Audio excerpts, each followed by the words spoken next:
أعوذ بالله من الشيطان الرجيم. بسم الله الرحمن الرحيم. قل هو الله أحد الله الصمد لم يلد ولم يولد ولم يكن له كفوا أحد. بسم الله الرحمن الرحيم. قل أعوذ برب الفلق من شر ما خلق ومن شر غاسق إذا وقب ومن شر النفاثات في العقد ومن شر حاسد إذا حسد. بسم الله الرحمن الرحيم. قل أعوذ برب الناس ملك الناس إله الناس من شر الوسواس الخناس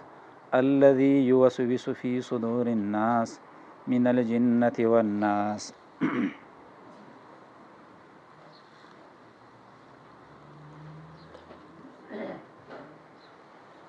سورة اخلاص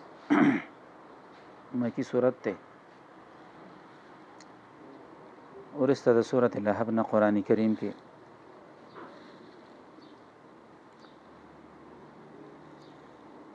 د قرآن کریم یو سل سوارله سورتونه چې هغې کې درې اخري پاتې دي او یو سل یولس مخکې ویلی شو د څه اندازه ترجمه او تفسیر سره. الله رب العزت ته موږ مسلمانانو له د خپل کتاب مقدسه قرآن کریم صحیح فوه را نصیب کی او بیا د هغې مناسب صحیح عقیده او صحیح اعمال دی الله پاک مونږ ته را نصیب کی. دا نه ده چې کني مولانا صاحب له یو سل یولس سورتونه ورتله او ګنې د دې درو سورتونو ترجمه او تفسیر نه ورتله. الحمدلله مرګرو باندې زمونږ د خپل ځان نه زیات اعتمادي او زیات باوري زمونږ په هغوی باندې چې یاره د الله په فضل سره بدي به د الله رب العزت په کتاب باندې زمونږ نه ښه پوهېږي. زیات محنت به کوي زیات کړاو به کوي. خدا زمونږ د مرګرو د مشرانو یو طرز دی د محبت چې کله قرآن سر ته ورسوي نو هغې له بیا خپل ملګري د ځان سره راغواړي او هغوی ته وایي راشئ د الله رب العزت کتاب سر ته ورسېدو. کله داسې راوغواړي چې یاره خپله باندې لګیایي د الله رب العزت کتاب وایي د هغې ترجمه او تفسیر کوي او ملګري راوغواړي چې راشه زما سره واورئ. دا هم یو لوی سعادت او لویه فایده ده. او کله په دې طریقه باندې راوغواړي چې راشه وایي نور ویلی شوی دی اخرني 2 سورتونه یا 3 سورتونه یا شپږ اتلس سورتونه پاتې دي د دې ترجمه او تفسیر به د ملګرو مخې ته وکړي او اختتامي دعا به وکړي. داسې هم نو دا علامه زمونږ په خپل منځ کې د مینې او د محبت د مسلمانانو د علماو د طلباو د یو بل سره د هغې د وجې مونږ یو بل راغواړو او د یو بل خواله مونږ ځو د الله رب العزت هغه کتاب کې مونږ د یو بل سره شرکت کوو. سورة اخلاص د دې نومونو کې مشهور نوم کم چې قرآن کریم کې ذکر کیږي سورة الاخلاص. دین علاوه د دې نور نومونه هم راځي. سورة الصمد د دې نوم راځي. سورة التوحید د دې نوم راځي احادیثو کې او نور هم ګڼ نومونه راځي. فضیلتونه قرآن کریم هر یو صورت ځان له جدا جدا ډېر لوی فضایل لري او کله د هر چا خپل یو ذهني د حکماو د دنیا والو د پوهې مطابق چې ته ګورې نه هغه به تا ته ذکر کوي یاره دې شي کې دا چې خورې نو په دې کې دا فایده ده کیله چې خورې دې کې دونه فواید دي آم چې خورې دې کې دونه فواید دي دا سس چې خورې نو دکن هغه د سړي ذهن دې طرف ته لاړ شي چې بس ما صرف هم دغه خوړې د دین علاوه بل شي نه خوړې د دین علاوه بل شي دغه دې خوړې غټي پیدې دي یاره خدا د دنیا پیدې د دنیا په سيزونو کې الله پاک چولې داسې کته د الله رب العزت کتاب قرآن کریم ته متوجه شي او د یو صورت فضیلتونه هغه ته ګوري نو انسان دې غاړې ته لاړ شي د چا ذهن چې الله رب العزت سره جوړي چېرې ما په ټوله زندګۍ کې صرف تلاوت کولی او معانی او مقاصد مې لټولې د څه شي مې لټولې نو چې د کم یو صورت تا ته فضایل ذکر کړي نو سړی وایي چې بس همدغه صورت پسې وي د دین علاوه ما نور څه نه لټولې دا دومره قیمتي کتاب دی نو حدیث کې راځي چې دا صورت د قرآن کریم د ثلث د درېم حصې سره برابر دی یعنی چې څوک دا صورت وایي گویا کې د قرآن کریم دریو حصو کې یو حصه تلاوت کړله دا وی دیو جن حدیث کې راځي نبی علیہ الصلوۃ والسلام به تر هغه پورې نو د کېدو تر څو پورې چې ماستن به کله خپل کټ لراغی نو دا صورت او ورپسې دا دوه معوذتين دا به وی تلاوت به کړه او دا غي نفس دا به خپل لاس کې کف کړل او اندازه لاړی هغه به سره ټوکړل دا غي نفس په نبی علیہ الصلوۃ والسلام په خپل وجود مبارک باندې چې تر کم ځای پورې بل لاس رسیدو شاته مخې ته په ځان باندې به دا خپل لاس راخ کول دا دومره بهترین صورت دی د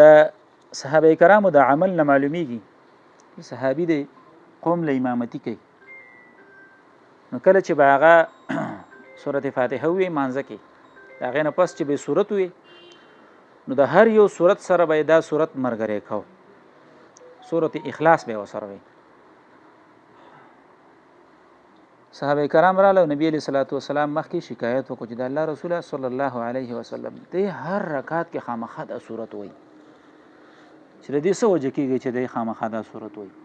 پیغمبر پاک صحابي راوغوښتو سوجه کېږي چې تا کله چې منس کې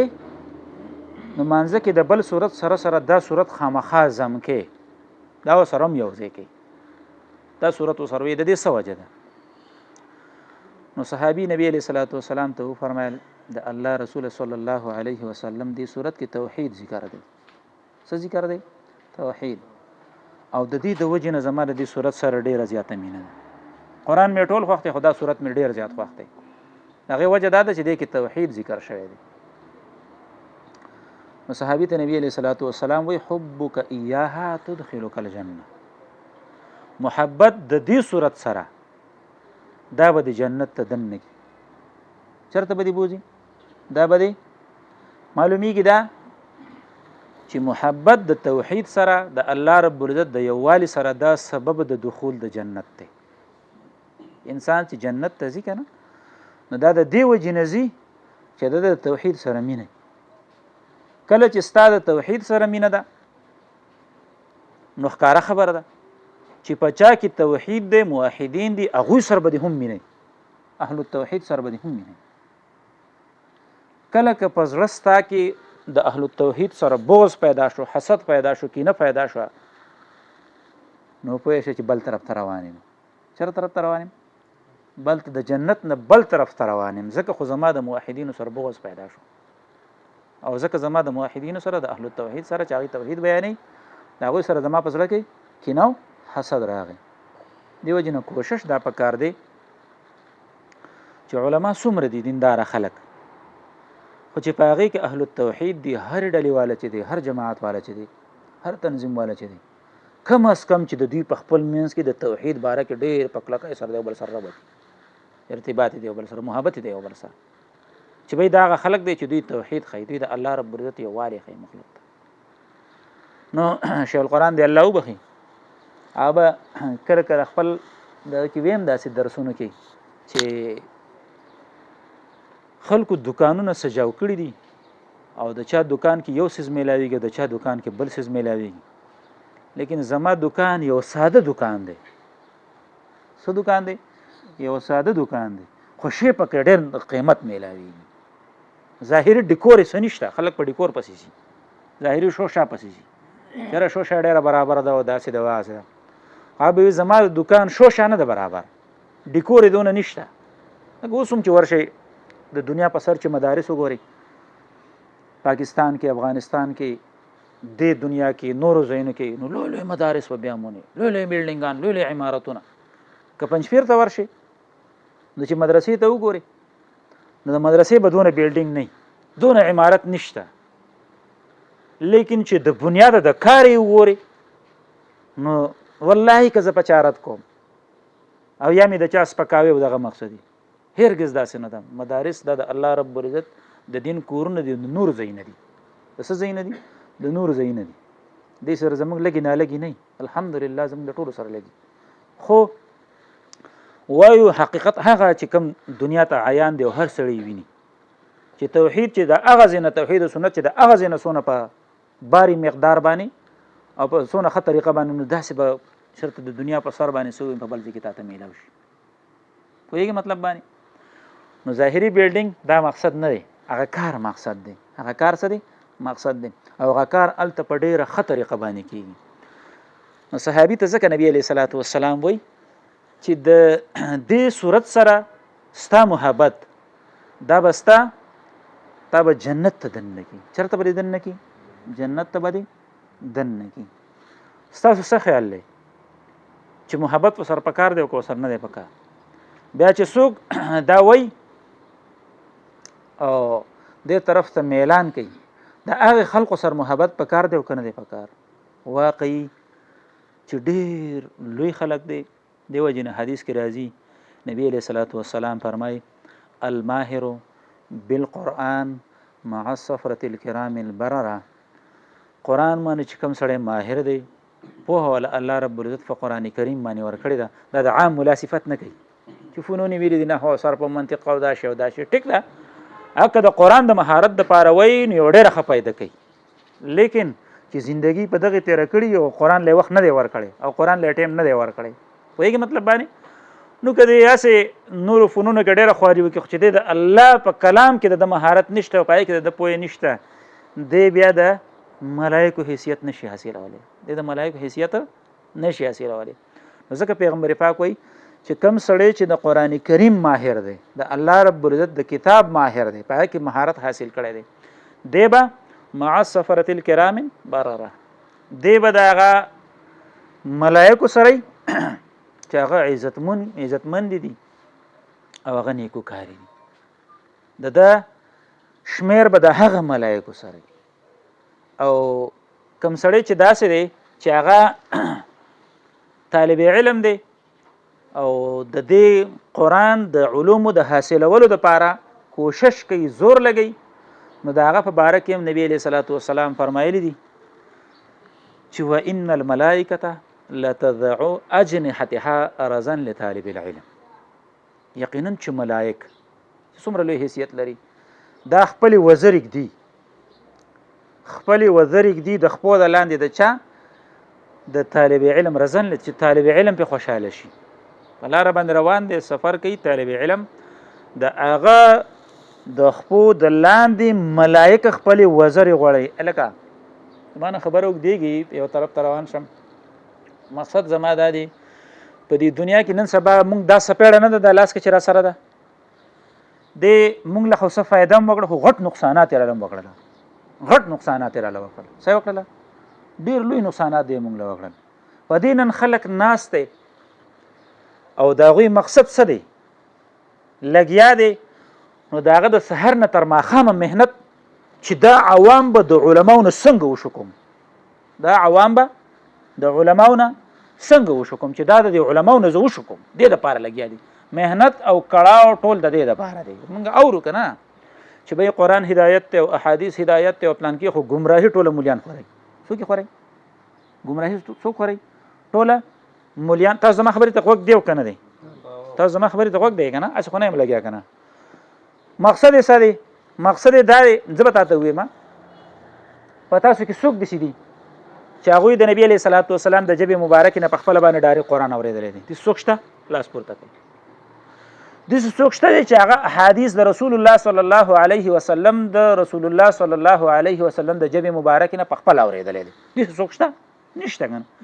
داسې در پکې څوک شته دی چې هغوی قرآن د صحابه کرامو نه ډایرکټ اورېدلی دی یا احادیث د رسول الله صلی الله علیه وسلم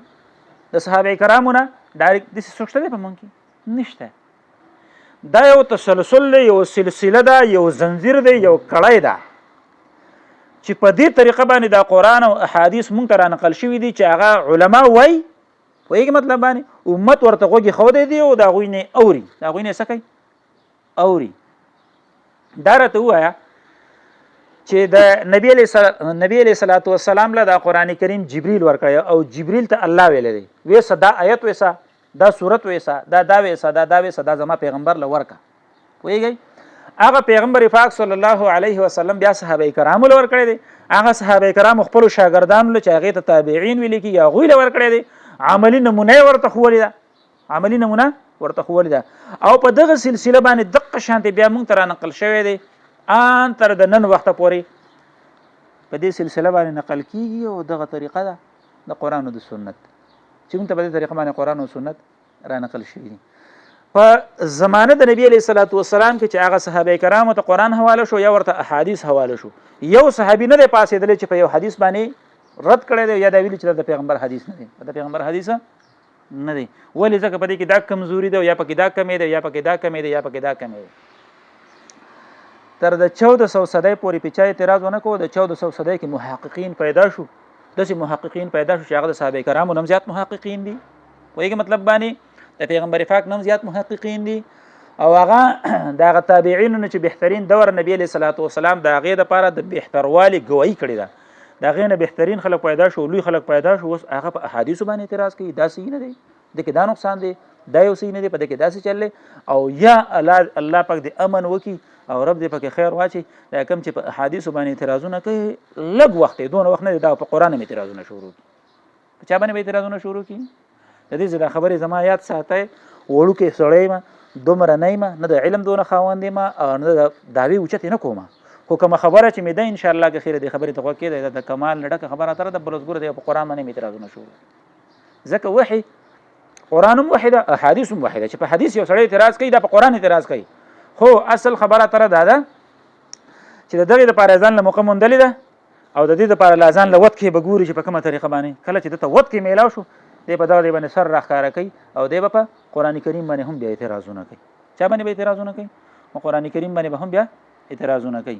نو سند یو لازمي شی دی، دې طریقه باندې موږ ته قرآن او سنت را نقل شوي دي پوهېږي مطلب باندې. قرآن کریم د الله رب العزت کتاب دی، دا هم قبول کړی دی. احادیث د رسول الله صلی الله علیه وسلم دا د دې صحیح تفسیر دی، عملی نمونه ده چې موږ ته ښودلی شوې ده، دا موږ قبول کړي دي. دا چې کله موږ دواړه قبول کړو په دې تسلسل باندې موږ ته را نقل شوی نو تسلسل به اول قبلو. تسلسل څه دی؟ هغه به اول قبلو، ځکه ته چې په سلسله او په بنیاد باندې رد کوي معلومیږي دا چې دې سیس ته جوړ نه ځکه پای باندې رد کوي، ځکه پای باندې څه کوي رد کوي. زه به تاسو ته ویم نن تاسو زما سره شاګردان ناست یې، زما سره دونه علم هم نشته خو زما خو شاګردان شته که نه، څه نه څه خو شته که نو چې په حیثیت باندې لوی لوی علما دي او د هغوی په سلګونو په زرګونو شاګردان دي، په سلګونو په زرګونو باندې شاګردان دي او هغوی ته په سلګونو په زرګونو سلسله باندې دغه شان قرآن او حدیث را نقل شوي دي، یعنې د سلګونو د زرګونو په متواتر طریقه باندې.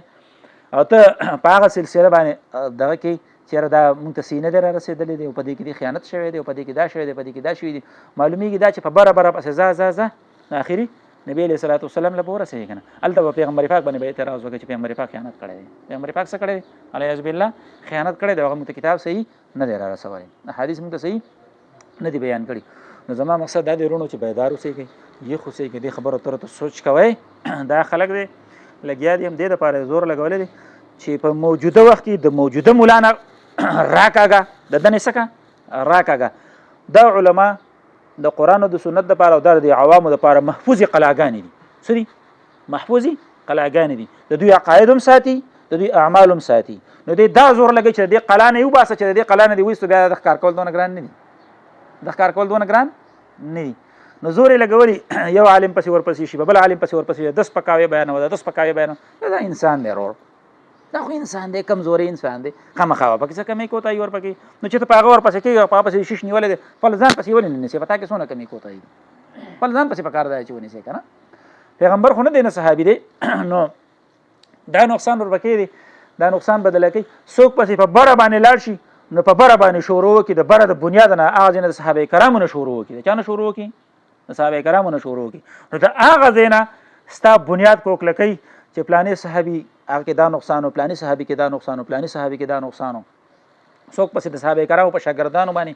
اټیکونه شروع کی امام ابو حنیفه رحمت الله علیه کې دا نقصان امام شافعي کې دا نقصان امام مالک کې دا نقصان او پلانې کې دا نقصان والله چې دا خلک بدنام شو کنه او په دوی کې نقصان راغی ستا دین د سره محفوظ نه پاتې کیږي ستا دین د سره محفوظ نه پاتې ځکه بنیاد دقه دی بنیاد سره دقه دی زه د خبرې حاصل زما دی چې ستا په سلسله باندې اعتراضونه او اټیکونه شروع دي خو ته پته نه لګي چې دا دې چې لګیا دی په چا پسې لګیا دی په چا پسې لګیا دی بنیاد کوکلکۍ ښه بنیاد څه کوي کوکلکۍ او زما د خبرې ربط سو پوه شوي طالب علم ته ملائک وزرګ دي ملائکو ته څه کوي وزرګ دي استاد نن دور مولا لګیا دی په کمرې ولي دا طالب د چا طالب دی خو دغه مولا طالب دی کنه دغه مولا څه دی چې د طالب دومره حیثیت دی نو داغه ته چې خود نه کوي داغه بسونه لوی حیثیت دی داغه بسومره لوی حیثیت او چې په هغه باندې ټیکونه شروع شو په باندې چې ملائکو ته وزري غړی او تو وزري نه ته په کمرې وراوه ته په څه کوه ته په کمرې وراوه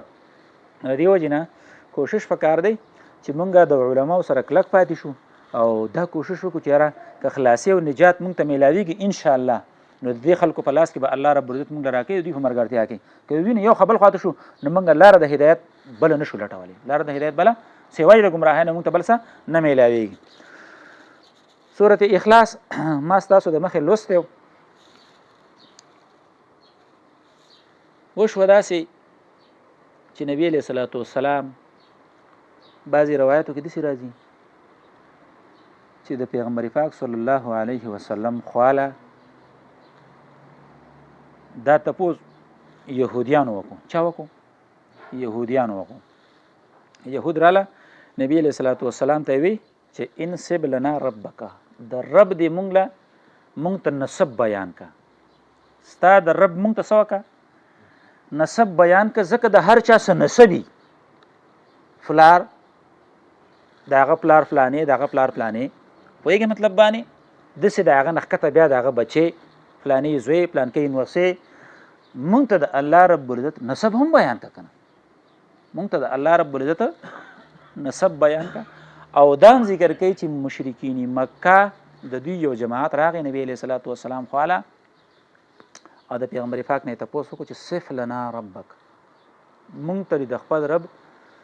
صفت بیان کا سمانه صفت مونږ ته د خپل رب بیان کا ستا د رب صفت څه دی ستا د رب مشرکین په دنیا کې ارباب نیولیو چې د عبادت کو ویږي تاسو ذکر شوی کنه چې په مکه کې بیت الله کې پراتو د کانی نه بجوړو د وړو نه بجوړو د کمر نه بجوړو د سرو زرو نه بجوړو د سپین زرو نه بجوړو مختلف قسمه جوړ کړو کنه وی چې مونږ ته د الله صفت بیان ک چې ستا الله العیاذ بالله د سنه جوړلې د سرو زرو دی د سپینو زرو دی د کانی دی وایي مطلب باندې داغه په حقیقت باندې هم مونږ پوهیږو کنه ته لګي هغه طرف ته دعوت ورکي په دې دوانو کې طریقه داسې ذکر کوي چې يهوديان سو مولیانو او عرب امیانو مشرکین امیانو دوی سره علم نه دی يهوديانو به چې وو مولیان دوی به په نبی علیہ الصلوۃ والسلام باندې اعتراضونه کول سبا کول اعتراضونه به کول خو په خپل باندې راتله په خپل باندې به نه راتله امیان به ولم سوال د عرب تاسو ورشه او د دې مسلې ته پوښتنه وکړئ د دې مسلې ته پوښتنه وکړئ ځکه چې مولا سره خپل حیثیت دا چاته نه غوړدي چې ورشي دی بل مولا لاو اوس که دې چرته جواب وکي بیا زما حیثیت په خورو کې میلاوي صحیح جواب وکي دغه مطلب باندې امي سړی ته می ورزي دي نو که هغه لا جواب ورکو یو صدونه خبره دره خو نه خلکو چې امي سړی ته تاسو کو نو څه کوي هغه جواب ورکو نه خبره اګه مولا صاحب راشي او مولا صاحب ته پوښتنه کوي د مولا جواب ورکي نو بیا د پیغمبر حیثیت څخه کار کوي نو د ډېر حرامیانو ډېر خویارو نو دوی بده چلو کو چې دا عرب به ولم سوال امیان چې تاسو لاړ شئ او د پیغمبر پاک صلی الله علیه وسلم باندې داسې قسمه اعتراض وکړه تاسو نو اعتراض په وکړه چې دی بس شي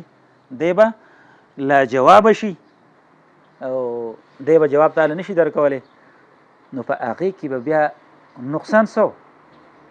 مثلا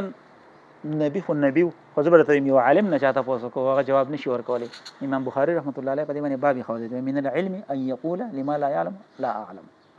دا یو ډیر لوی علم دی چې په یو مسله نه پوهیږي چې په دې نه پوهیږم په دې نه پوهی دا علم دی ښه دا علم دی لا اعلمونه دی دا یو علم دی به زه نه پوهیږم په دې مسله باندې نه پوهیږم څه معنا ده چې په دنیا کې چې څومره شریعت ته او څومره دین نه په دې غونډه پوهه ما نه پوهه زه په دې باندې نه یم پوهه په سبب پوهه ما په سبب نه یم پوهه. علم مثال له دکاندار دی خو چې دکان کې سره دی یو غاک راغی ته پوس یو کو چې دا شی چې یی جو زمو د په دونه دی واله نشته مې ما سره نشته ورشه مارکیټ کې ځان لګور بل ځای کې ځان لوال بل ځای کې ځان سوګه وان نو دې دوی ته پوس په دې حیثیت نبی خو الله پاک وحی را لېږي وایي مطلب باندې په یو عالم باندې اعتراض کول اثر به صحیح سبو اثر نه نو دوی په نبی علیه الصلاۃ والسلام باندې اعتراض په دې حیثیت باندې چې پیغمبر پاک به خدا نه خواسته ملزم شي نو دغه په چا باندې راشي کم چې د نوزایده مسلمانان دي چې نوې ایمان راوړی دی دی به په شک او شوبه کې پریوزي سکه به پریوزي شک او شوبه کې به پریوزي او یاره دا ګوره پلان کې راغلی یاره هغه ته تاسو وکړو کنه امي ساړی پسند نه پوه هغه جواب هم ونه کو دا د څه خبر دی مړه دل سوار دی دا نه تلل پکار دی دا نه سړي تلل پکار دی نو دوی مقصد چې په هغه کمزوري مسلمانانو باندې په دین کې اشتباه راشي ګډوډي پر راشي اسلام باره کې شکمن شي اسلام باره کې څه شي شکمن شي په دې طریقه باندې به اعتراضونه کول. نبی علیہ الصلوۃ والسلام نه تاسو کو چې صف لنا ربک مونږ ته د خپل رب تعریف وکا د دې صفات راته بیان کا چې آیا دا رب ستا تیاره ده کنه دا رڼا ده دا د سرو زرو پیدا دی که دا د سپینو زرو پیدا دی د کاڼي جوړ دی څه نو قرآن کریم جواب راولي الله رب العزت د برنه جواب راولي چې تو ورته ووایه تو ته څه وکړه ووایه دا قل چې ذکر کوي معنا دا ده دا د صيغه د امر معنا دا ده الله رب العزت نبی علیہ الصلوۃ والسلام ته وایي چې داستانه چې کوم تپوس کوي د دې جواب ورکا د دې څوکا داسې قسمه جواب ورکا. سورت کې چې سوچ وکي سلور آیتونه دي سدي صرف سلور آیتونه دي او دا په ټول قران کریم کې هغه یو سورت دی چې په دې کې فقط مونږ ته پہچان د رب العزت ذکر کړی دی صحیح ذکر کړی دی پہچان د الله رب العزت پیژنګلوي مونږ ته ذکر کړی دی په دې کې بل هیڅ مسله نشته بل ورپکې د دین علاوه هیڅ یو مسله نشته. اخلاص ورته وایي هم د دیو جنا چې خالص توحید پکې ذکر دی د توحید نه علاوه پکې بل مسله نشته. مقصد د دې صورت هم اثبات د وحدانیت د الله رب العزت د فاره په اعتبار د ذات او په اعتبار د صفاتو چې الله رب العزت په خپل ذات کې هم یک یو دی څه دی یک یو دی او د خپل صفاتو په لحاظ باندې الله رب العزت یک یو دی نو سر په ذات کې څوک شریک شته او نو سره په صفاتو کې څوک شریک شته نو سره په صفاتو کې څوک شریک شته. دا یو قیمتي خزانه ده چې دې ته ویل کېږي د توحید خزانه. تاسو به ټول قرآن کریم ویلي الحمدلله او هغه کې به تاسو الله پیژندلی چې الله چاته ویل کېږي کم یو ذات دی بیا صفات په تاسو لستی دلته الله رب العزت اجمالی طریقې سره ما ته ذکر کوي. د دینه مخکې که تاسو خیال کړئ سورته تبت ذکر شو څه ذکر شو دا غیر مخکې سورته نصر ذکر شو. اشاره ده دې خبرې ده چې په دنیا کې چې حق پرسته او باطل پرسته نخې د حق پرستو د باطل پرستو تاسو ذکر شوی کنه د باطل پرستو خلکو په نخه کې ته یو نخه دا ذکر کړل چې دی به په دیندارو خلکو باندې چې څوک توحید بیانوي د الله رب العزت یووالی بیانوي دین ته رابلي نو هغه به گزارونه کوي د هغه خلاف خلک به بړکاوي خلاف به کوي وایي مطلب باندې نو الله رب العزت وایي چې په دې کې اصل مسله هغه سوا چې د هغه خلاف خلک بړکاوي او د نبی علیہ الصلوۃ والسلام خلاف کوي چې هغه مسله ده توحید ده چې دا مسله په دوی باندې ډېره زیاته درنه لګېدله، ډېره زیاته بده به پې لګېدله، هغه که ابولهب او که هغه بل کافر و که بل کافر و، خو دا مسله پې ډېره زیاته بده لګېدله، ډېره زیاته درنه به پې لګېدله، ورنه دوی به تسلیم کړي هم وي او دوی به دا مسله منلې هم وي، خو دا ورته ډېره زیاته درنه لګېدل. د دې وجې نه د نبي علیه صلات وسلام خلاف زور یې ولګو، د قرآن کریم خلاف زور یې ولګو او د پیغمبر پاک خلاف خپل لاس اوچتول او د هغه خلاف کول. صورت کې د خالص توحید د الله رب العزت ذکر کیږي. قل اعلانک وایا هو الله، هو کې ذکر کوي، بعضی وی ضمیر کې مرجع هغه ده کم چې د سائلین راغلي دي تفوس کوونکي او تپوس یې کړی دی چې صف لنا ربک، مونږ ته د خپل رب صفت بیان کا، نو الله پاک وایي چې هو هغه چې دا تاسو یې تپوس کوئ مسؤول عنها، مسؤولا هو، کم بارکه چې تاسو تپوس کوئ نو هغه الله احد، الله هغه الله دی، احد بالکل یو دی، احد بالکل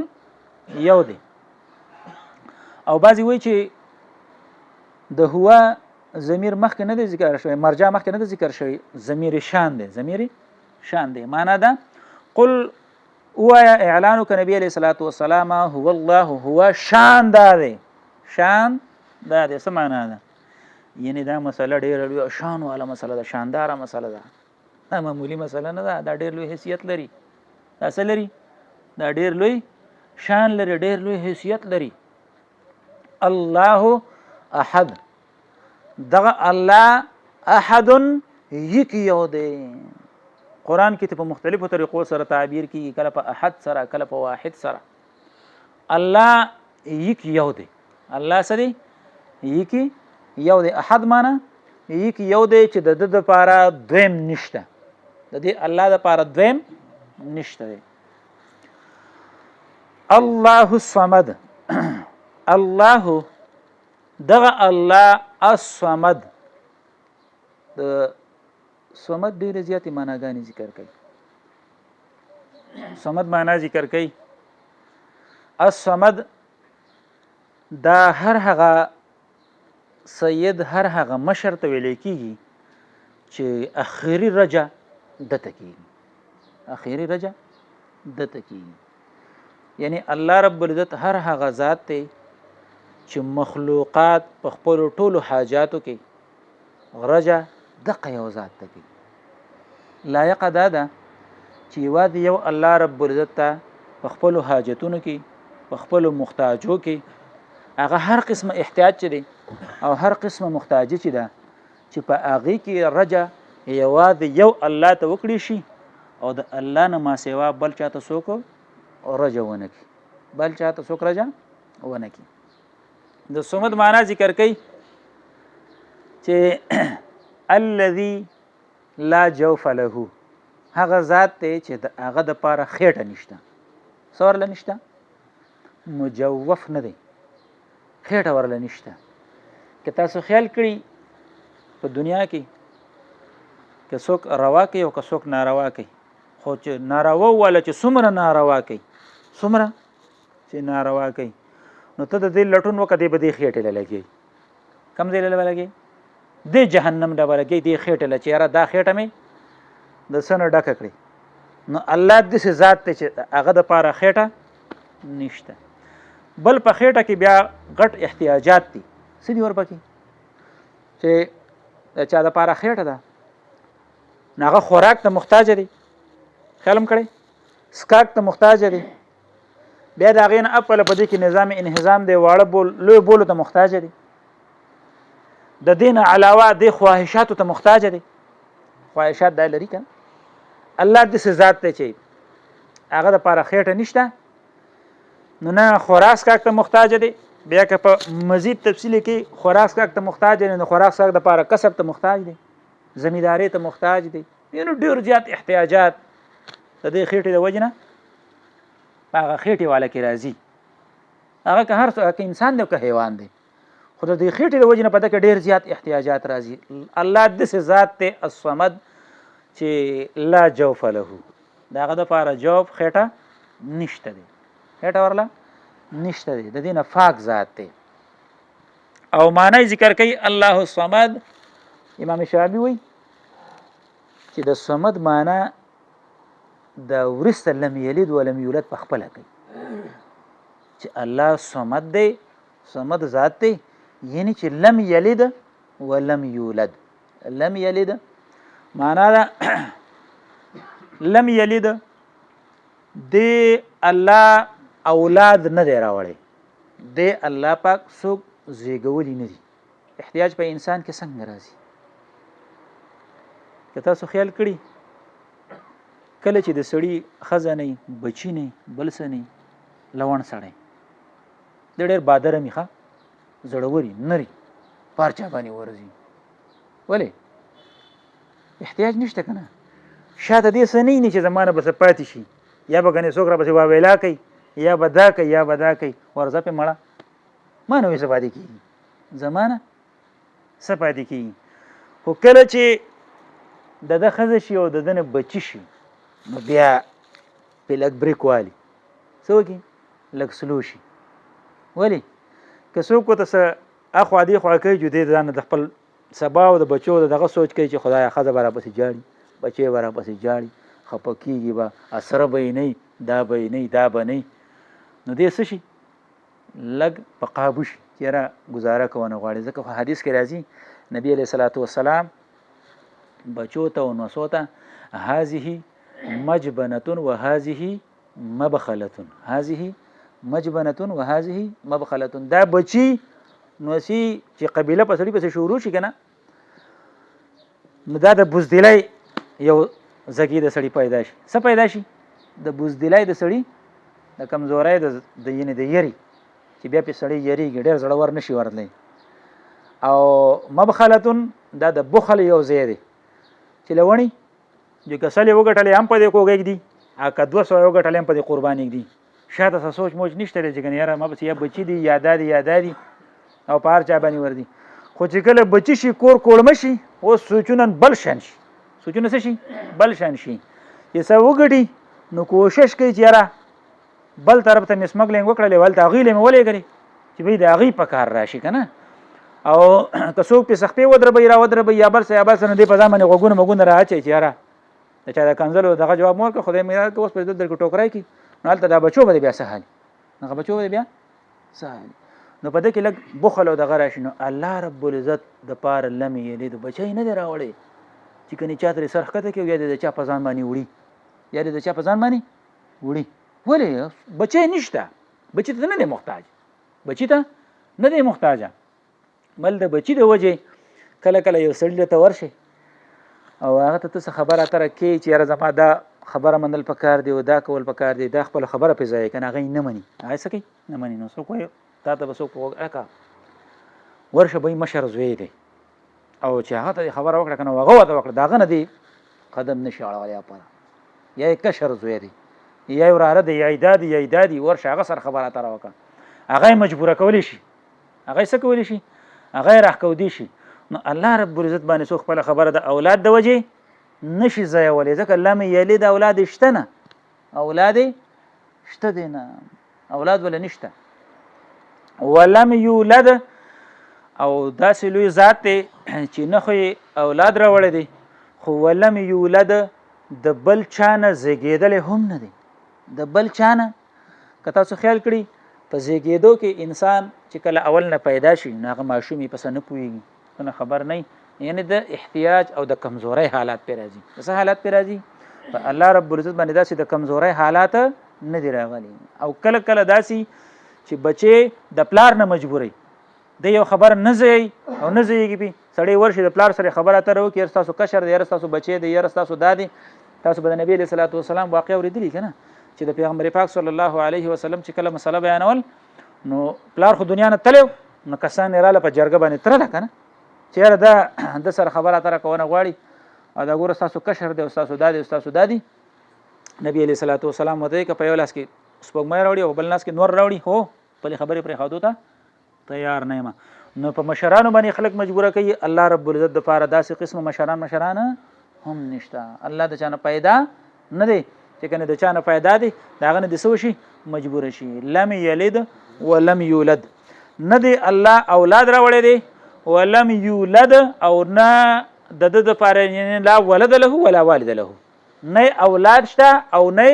فلار شته، نه تحت نسب شته نه فوق نسب شته چې هغه نسب ته بیان کوم چې یار دای نسب دی دای نسب دی دای نسب دی. وایي مطلب باندې ولم یکن له کفوا احد، ولم یکن له او نشته دی د دې الله د فاره کفوا کف برابر مثل احد هیڅ یو تن په دې مخلوقاتو کې الله د پاره په مخلوقاتو کې څوک برابر نشته، څوک ولا مثیل نشته، څوک ولا ند نشته، مثل ورله نشته چې هغه تاسو په مخلوقاتو کې د نن سبا کې د مسلمانانو عقاید وګوري نو دا خو لا پرې د چې د الله د پاره مثیل بلکې په الله د پاسه کړی دی مخلوق، په الله د پاسه کړی دی مخلوق. یا به موریدلی یا بنا دا موبایل دا ګن هم ډېر خی په پاکستان کې زمونږ په وطن کې اهل بریلیان به پیژنې یا به نه پیژنې دې حد پورې رسېدلي د نر زامن چې په واقعاتو کې ذکر کوي چې شیخ عبدالقادر جیلانی رحمت الله علیه ته د دوی ورته پیر دست گیر لاس را چاپېرول که نه دا ورته ولې وایي دا ورته ځکه وایي چې الله رب العزت العیاذ بالله العیاذ بالله نقل کفر نه باشد، کفر نقل کول دا کفر نه دی که نه. الله پاک وایي په خپل عرش باندې ناسو نو الله رب العزت د خپل عرش نه راښکته شو داسې نو پیر دستګیر صاحب لاس را چاپېره کو او الله په خپل عرش باندې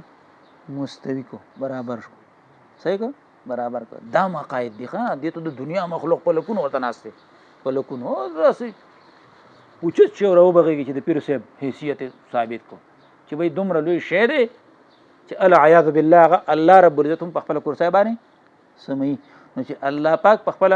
کرسی باندې سموي نو ما ته ورته سخت کاری کېږي ما ته خو به خامخا سموي داسې به کوي او داسې به کوي او داسې به راله کوي داسې به راله کوي. مخلوق الله دې زموږ په حال باندې رحم وکړي. هغه ډېر لوی ذات چې هغه تاسو ته ذکر شوی او ما قدر الله حق قدره خلق الله په مناسب پیژندو باندې ونه پیژندو چې الله پیژندګلي څنګه پکار وه د رب العزت تعریف څنګه پکار و هغه دې مخلوق ونه پیژندو هغه دې مخلوق ونه پیژندو. نو رب العزت وایي چې زما د پاره په مخلوقاتو کې څوک برابر نشته څوک مال مثیل نشته وایي مطلب باندې او دې لګیا دی زور لګولې دی چې نه مثیل خو پرېږده وه د هغه نه اوچت دي د هغه نه لوی حیثیت لري د هغه نه لوی دیواله دی او دیواله دی. ولم یکن له نشته دی الله د پاره کفوا برابر احد هیڅ یو تن مساوي هیڅ یو تن په مخلوقاتو کې د الله سره هغه که هر څوک دی که هغه پیغمبر دی که هغه ملایک دی پوهېږئ که هغه انسانان دي که هغه پیریان دي او که هغه مخلوق دی چې زموږ په علم کې دی او که هغه داسې مخلوق دی چې زموږ په علم کې نه دی خو دا د الله پاک سره پکې هېڅوک برابر نشته د الله رب العزت سره پکې هېڅوک برابر دا د الله رب العزت زموږ د ذهنونو ته زموږ د زړونو ته کوزه کړي زموږ د زړونو ته څه وکړي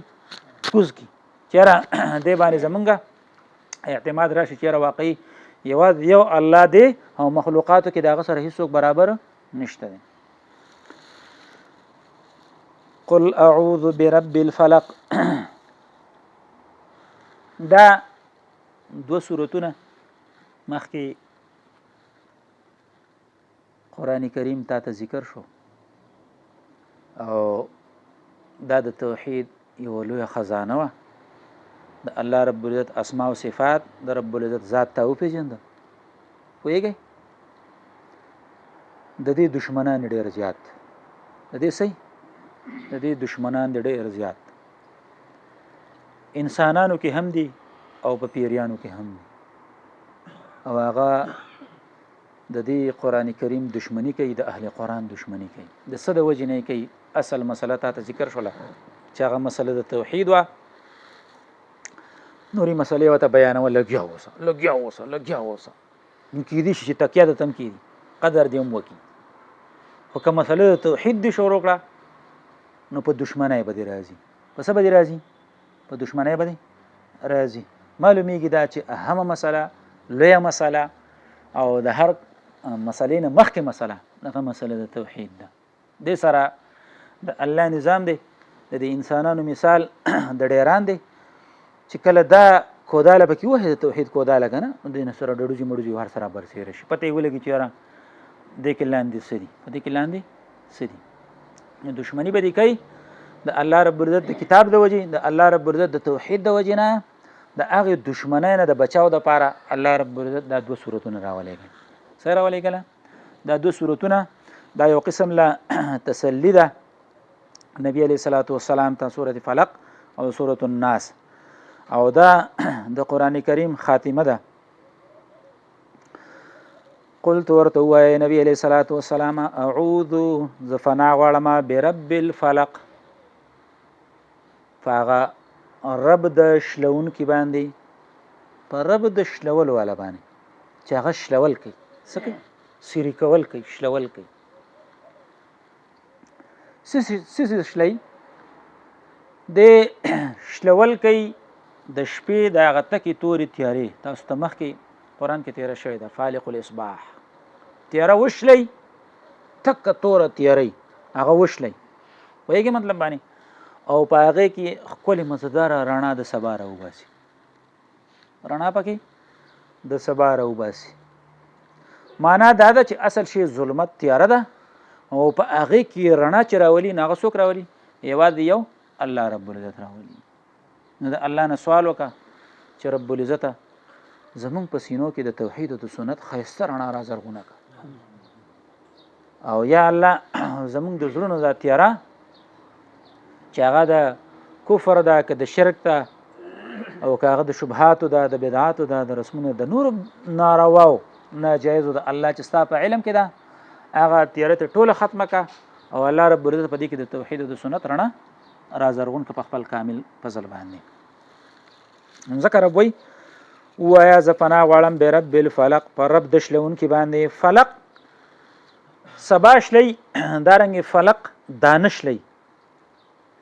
فالق الحب والنوا مخکې تاسو تیر شوي دي، فالق الحب والنوا، الله دانه شلی او الله رب العزت زیړی شلی. نوا زیړی، هغه زیړی وشلی. که دې وطن کې کجوره ډېره زیاته ده، د کجورې زیړی راواله مخلوق پسې راجمه که او ویدا وشله و د دې نه تیغ راوچت که زه د چا پلار دې نشي راچتولی، د چا پلار دې نشي راوچتولی. اخروټ به م لیدلي د غوز، خیال هم کړی که نه څومره سخته پرده ده پې، او دې پردې سره دې خاورې ته وغورځي ده ته اوبه میلو شي. الله رحم وکړي، دغه د دونه سخت پوسته کې دا پې الله پاک نرم کړي او پای کې تیغ را زرغون کړي. داسې دانه عقل دا وي چې خاورو ته وغورځېدل نو خاورو ته یو شی ور وغورځوو بیا پکې ختمېږي، خاورې کېږي، ستا څه کېږي؟ خاورې کېږي. داسې لوی ذات دی چې هغه په دغه خاورو کې هغه دانې نه تیغ راوچت کړي، تیغ پکې را زرغون شي، راوچت شي پکې ستا. نو دې کارونه کول والا څوک دی؟ یوازې یو الله رب العزت. قلت ورته ووایه اعوذ زه پناه غواړم برب الفلق، فرب د شلونکي باندې، فرب د شلونکي باندې چې هغه شلول کوي. معنا الله زموږ سینې سیرې کا او دې کې توحید او سنت را زرغون کړه. دا خپل کتاب ته کولاو کا، قرآن ته کولاو کا، ځکه سینې زمونږه هر څه ته کولاو دي، خو د الله کتاب ته بند دي. د الله کتاب ته څه دي؟ بند دي. توحید او سنت ته څه دي؟ بند دي. هر شی پکې راځي، لیکن دا یو خبره دا به ګورې چېرته پسه بعضو خاصو سینو کې راځي، په بعضو خاصو سینو کې به راځي چې هغه به د الله رب العزت کتاب له ټایم ورکوي او وخت به ورکوي او ځان به پرې پویه کوي. من شر ما خلقه، پناه غواړي نو د څه شي نه پناه غواړي؟ من شر ما، د شر د هر هغه څه نه، د شر د هر هغه څه نه خلقه چې الله پیدا کړي دي، عام کړی دی چې هغه شر د هر شي چې دی، هغه شر په اسمانونو کې دی او که شر په ځمکه کې دی، او که هغه شر د انسانانو نه دی او که هغه شر د جناتو نه دی، که شر د تیارې نه دی او که شر د رڼا نه دی. الله رب العزت هغه شر زمونږ د ما تحت نه دی او که زمونږ د ما فوق نه دی. وایي ما تحت اولاد نافرمانه شي، شری شي او فسادي شي، شری شي او څه شي فسادي دی. ښځه ده هغه شری شي او فسادي شي، شری شي او فسادي شي. ما فوق پتا د پاسه بادشاه دی، څه دی بادشاه دی، گورنران دي، دا هغه څه دي هغه فسادیان شي او شریان شي. الله رب العزت د دې د شر نه مال سوکي امان راکې او د دې د شر نه ما بچ کی. قرآن خوان کوي الله موږ له صحیح پوهه او صحیح علم راکړي. دې تلاوت هم مزه کوي، خو تلاوت یې مزه کوي چې په دې معنا او په مقصد یې پوهېږي، په معنا او په مقصد باندې پوهېږي. او کله د دې تلاوت ته کې او دغه معنا او مقصد په خپل ذهن کې مستحضر کې چېرې د دې آیت دا مقصد و، د دې صورت دا مقصد و، پوهېږئ. لکه سورۃ اخلاص چې مونږ وینو، په سورۃ اخلاص کې ما تاسو ته وی چې د دې مقصد څه دی چې خالص توحید د الله رب العزت د لپاره ثابتوي. نو په دې صورتونو کې څه کوي؟ په دې صورتونو کې صیانت د انسان محفوظ کوي د مختلف قسمه اشرارونه، چې هغه اشرار ظاهریه دي او که اشرار پټ دي. ښکاره شرونه په دې اولنی صورت کې ذکر کوي چې دا ښکاره شرونه دي، او په دې ورپسې صورت کې پټ شرونه ذکر کوي چې د ښکارو شرونو نه الله رب العزت کم چې په دنیا کې ښکاره دي د دې نه هم بچ کړي، او کم چې پټ شرونه دي چې هغه ماته نه دي معلوم، الله رب العزت دغه پټ شرونه نه هم د هغې نه هم په امان کې د هغې نه هم بچ کړي. نو هر قسم اشرارونه نو دا چې کله د دې تلاوت کوي که نه، تلاوت دا معنا نه ده چې نښته یو بس 2 سپارې مې وي او 2 سپارې مې وي، نه، د دې د معنا او د دې د مقصد درک پکې الله دا تلاوت دی، الله دا څه دی تلاوت دی. کله چې د معنا او د مقصد درک نه نو ټیک ده الله بس اجر او ثواب درکړي، د هغې نه انکار نشته، لیکن هغه کوم اصل مقصد چې دی هغې ته نه رسېږي، هغه اصل مقصد ته نه رسېږي. پوه شوئ؟ نو ځکه الله پاک وایي من شر ما خلق، د شر د هر هغه څه نه چې الله پیدا کړي دي. معلومه دا شوله چې د شر خالق هم الله دی. د شر خالق څه هم څنګه چې د خیر خالق الله دی، دغه شانتې د شر خالق هم څه دی الله دی. دا ځان له څه ګنده عقاید دی په عالم کې چلیږي چې د خیر خالق الله دی او د شر خالق وایي دا د دې خالق اهرمن دی او پلانې دی او پلانې دی. دا ځان د فلاسفو ګنده عقاید دی. الله دې مونږ په امان کې دا. او بیا اعتراضونه ذکر کوي چې که خالق د شر الله شنو د شر نسبت الله ته راځي او پلان کې چل کېږي او دا کېږي هغه کېږي، بې ځایه ګنده عقاید. نو اهل شرع داسې وایي چې نه، خلق د هر شي دا کمال دی، خلق د هر شي څه شی دی که دا خیر دی او که شر دی دا کمال دی، دا د کمال صفت دی. کسب د خیر بیا خیر دی او د شر بیا څه دی شر دی. نو من شر ما خلق، د شر د هر هغه څه نه چې الله پیدا کړي دي، د شر د هر هغه څه نه چې الله پاک څه دي پیدا کړي دي. ومن شر غاسق، او د شر د هغه تیارې نه، د شر د څه شي نه، د شر د تیارې نه اذا وقبا، کله چې دا تیاره څه شي کمال ته ورسیږي، دا پوره خوره شي، دا څه شي پوره خوره شي. په عالم کې دا د انسان مختلف قسمه حالات دي، د تیارې حالات په ده باندې راځي، او دغه تیارې د شر نه الله رب العزت څه کوي ما او تا ته د امان طریقه ښیي. ومن شر النفاثات في العقد، ومن شر النفاثات، او د شر دغه النفاثات صفت موصوف ور لپټ روباسي. مختلف علما ذکر کوي، بعضې داسې وایي چې دا د هغه واقع پورې خاص چې هغه زنانه وي او د پیغمبر پاک صلی الله علیه وسلم خلاف هغوی سحر کړو، نو معنا به داسې شي ومن شر نساء النفاسات، د شر د هغه ښځو فکو وهونکو نه. دا د اهلو سحر مونږ سحر نه دی کړی، پوهېږي مطلب باندې په طریقه یې نه پوهېږو، نو مونږ ته به څنګه پته ولګي چې یاره دوی څنګه کوي او څنګه نه کوي. خو عام علما داسې ذکر کوي چې دوی هغه خاص مزې دی او خاص هغې له په خاصې طریقې باندې غوټې ورکوي او هغې کې په خاص طریقې باندې بیا هغه ستنې ټومبي او دې طریقه باندې هغه سحر کوي، او په مسحور باندې چې په چا باندې جادو وشي نو په هغې باندې د هغې هغه اثر راځي. دا شریعت مني اسلام مني چې سحر کې اثر شته او دا د اسبابونه دي د څه نه دي دا د څه نه دي دا د اسبابونه څنګه چې ټوپک او تماچا د سبب نه ده د څه ده هم یو سبب دی البته دا به ځان سره یاد ساتئ چې الله رب العزت مونږ ته اسلام را نصیب کړی دی قران را نصیب کړی دی دا یو کامل کتاب دی وایي نو کله چې دې کې دا صورتونه رالل کم کور کې چې دا صورتونه ویلې کیږي او کم یو انسان چې دا وایي او په ځان باندې دم کوي نو فد باندې د دنیا چې څومره ساحران دي او دې څومره وسی کوي والله هیڅ اثر پې نه کوي هیڅ اثر پې نه کوي د هغې تاثیر د دې سره ختمیږي ځکه الله موږ ته خپل دین کامل را لېږلی دی او نبی علیه الصلاۃ والسلام موږ ته کامل ښوولی دی نو ټیک ده چې د سحر ځان خپل اثر شته هغې نه انکار نشته هغه د قرآن نه ثابت دی پوهېږئ ولې د هغې توړ الله رب العزت موږ ته را لېږلی دی نو هغه توړ سره هغه څه کېږي ختمیږي هغه توړ سره هغه څه کېږي ختمیږي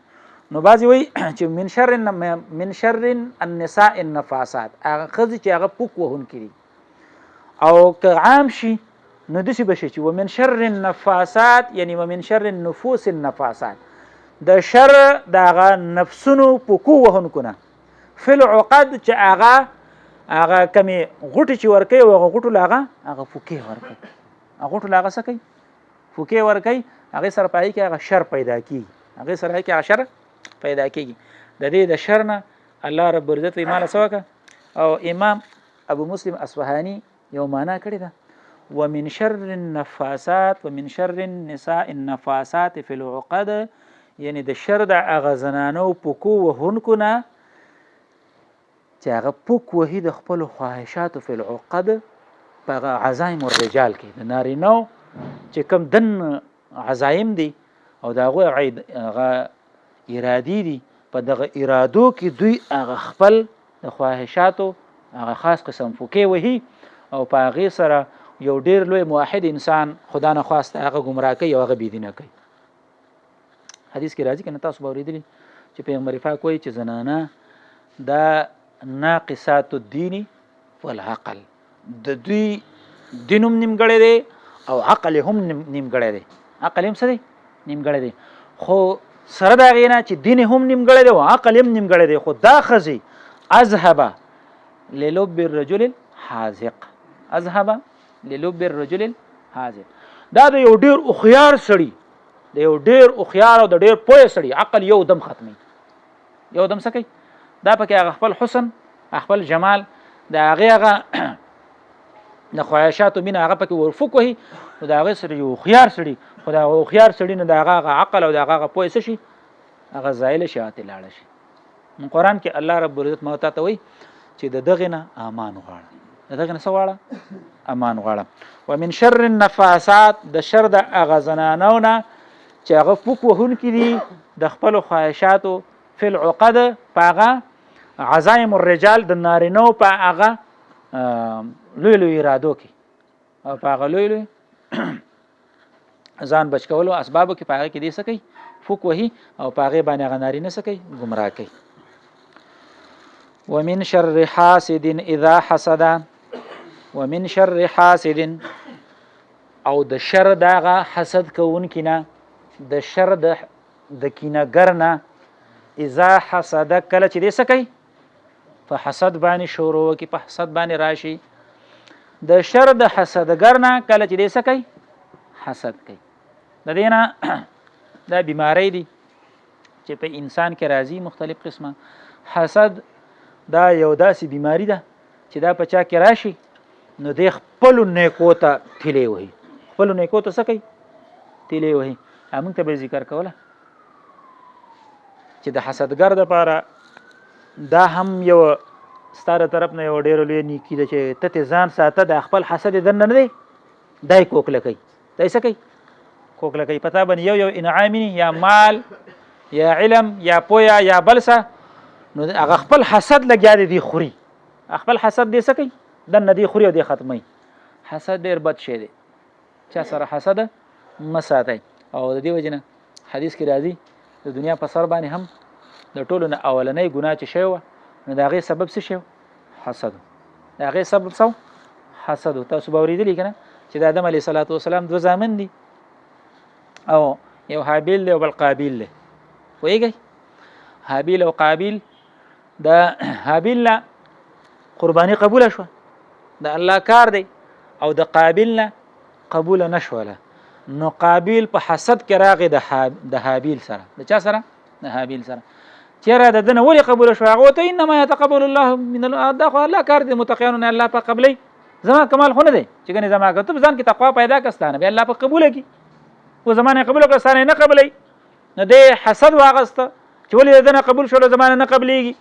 نو هغه باندې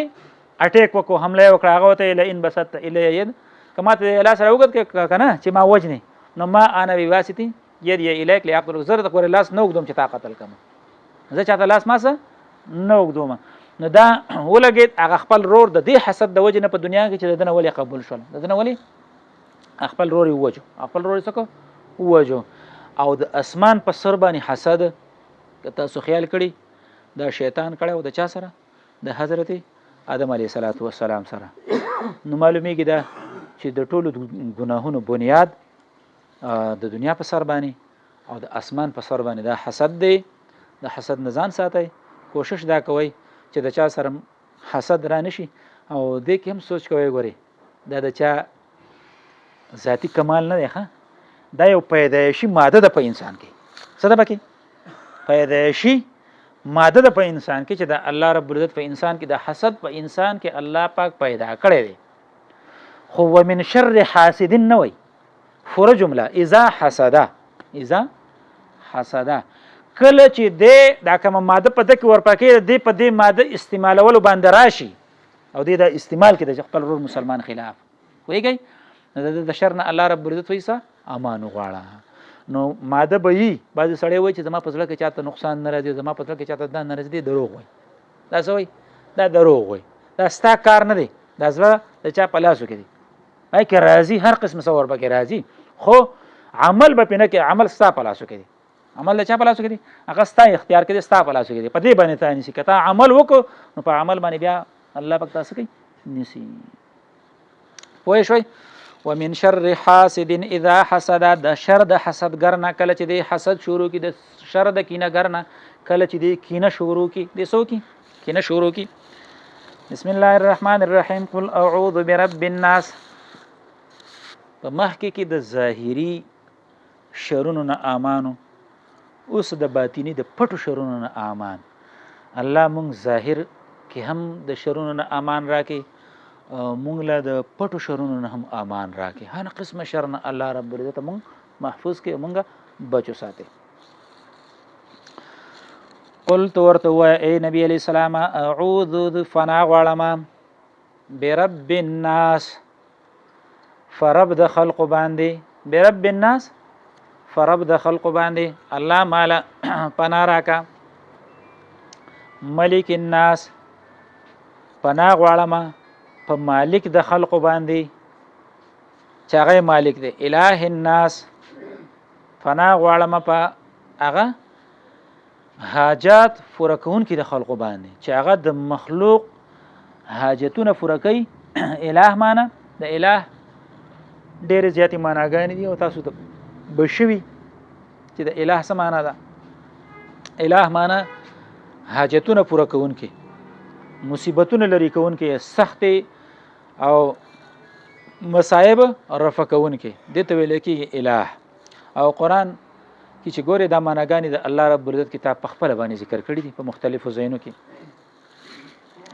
الہ الناس پناه غواړم په حاجت روا د خلقو باندې د څه نه پې پناه غواړئ من شر الوسواس الخناس د شر د هغه وسوسې اچوونکي نه د شر د وسوسې اچوونکي نه وسوسه ذکر کوي القاء الشر فی قلب المؤمن د انسان د یو مسلمان بنده په زړه کې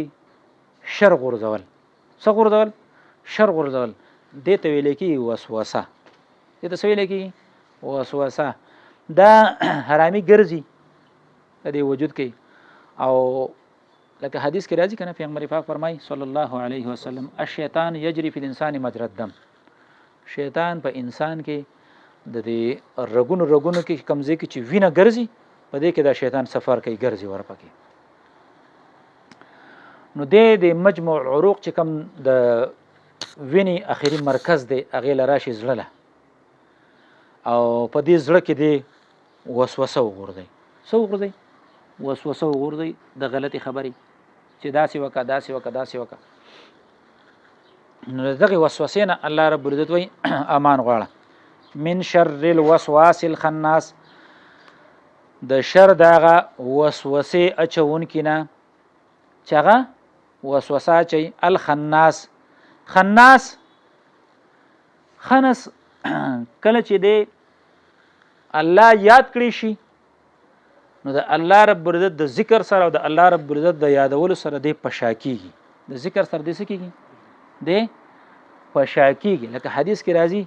نبی علیہ الصلوۃ والسلام وی صلی الله علیه وسلم چې د شیطان د پاره خړتم دی د پاره سره خړتم دی لکه د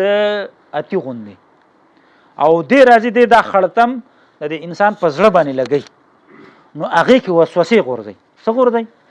هغه کې څه کوي وسوسه غورځي کله چې دا انسان الله یاد کی ذکر د الله رب العزت وکي نو دی د خپل خړتم وباسي او د پشاش څه شي دی په پشاشي است و تختی او کله چې دا انسان بیا غافل شي نو بیا دی راشي دی بیا خپل مرکز ته رماعت شي او بیا دغه کوي د وسوسه بیا ورځي انسان ته الخناس پشاکیدون کې الذي اغه شیطان یوسوسو چې دی وسوسه غردي فی صدور الناس په سینو د خلقو کې دی اغزله تزي او په اغزله کې څه کوي من الجنه والناس چې دا د استعمال دا ټیم دا مختصر کېدون د قیمت ته ورته پور د خلاص نشو منو خیال لري نه ټیم دی ګنټه راځه په او کا سبا کوي بیا داخله کوم وای مخه لکه بیا څه کوي ورسته خپل به څه کوي